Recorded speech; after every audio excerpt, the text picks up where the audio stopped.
We are going to talk a little bit today about taking improper fractions and writing them as mixed numbers, and taking mixed numbers and writing them as improper fractions.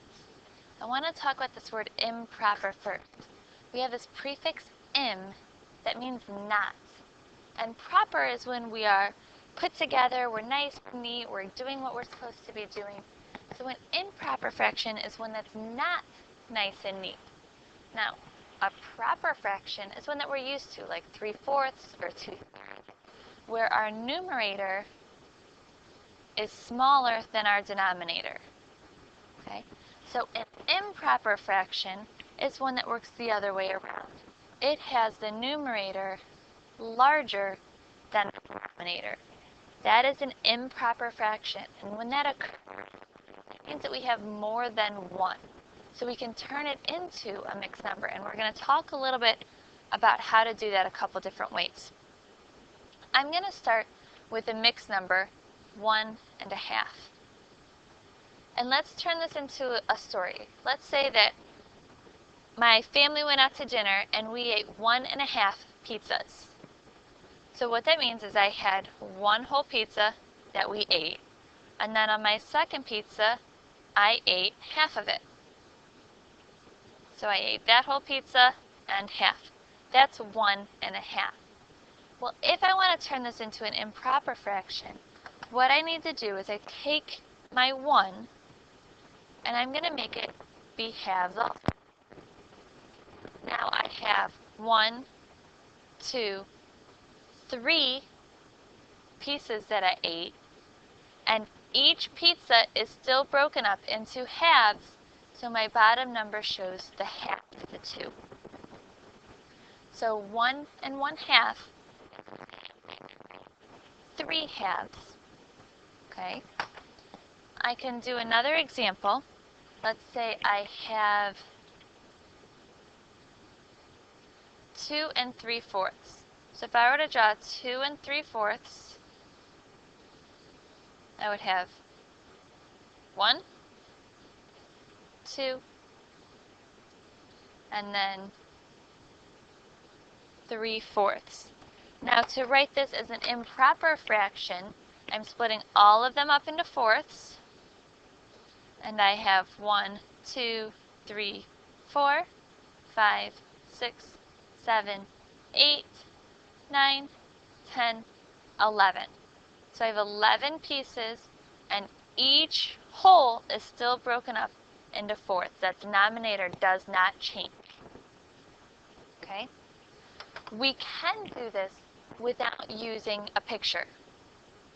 So the math, and I'll go back to our first example, the math would show that I'm going to multiply my whole number times my denominator, because that's how many full pieces I would have. So I would do 1 times 2, which is 2. That's how I get my 2 pieces in my whole number. Okay. And then I want to add how many more pieces I have. So plus 1. Okay. 1 times 2 is 2, my 2 pieces, plus 1 is my third piece, and my denominator doesn't change, it stays 1/2. Okay? I can do the same thing for my second one. 2 3/4 means that I want to do 2 times 4. That's how I get the 8 in those 2 pieces, plus the 3 more that I find here gives me 11, and my denominator doesn't change, so I get my 4. Okay? So that's how we take a mixed number and turn it into an improper fraction. Now let's go the other way. Let's start with an improper fraction. If I start with 12/5, okay, I can take a circle and break it up into fifths. Okay. That would be 5 if I shaded all of those. Okay, that's 5. So I still need more, so I'm going to make another circle and break it up into fifths.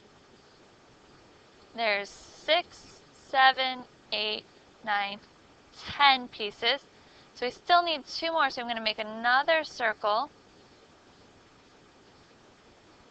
There's 11 and there's 12. So what I see is I have 1, 2 whole numbers, and then I have 2 out of the last 5. So 2 and 2/5. Okay. Another example. Let's do 8/3. There would be 1, 2, 3. So we need to do more. Then it would be 4, 5, 6. Not quite there yet. Do another one. 7, 8. So there's my 8 pieces.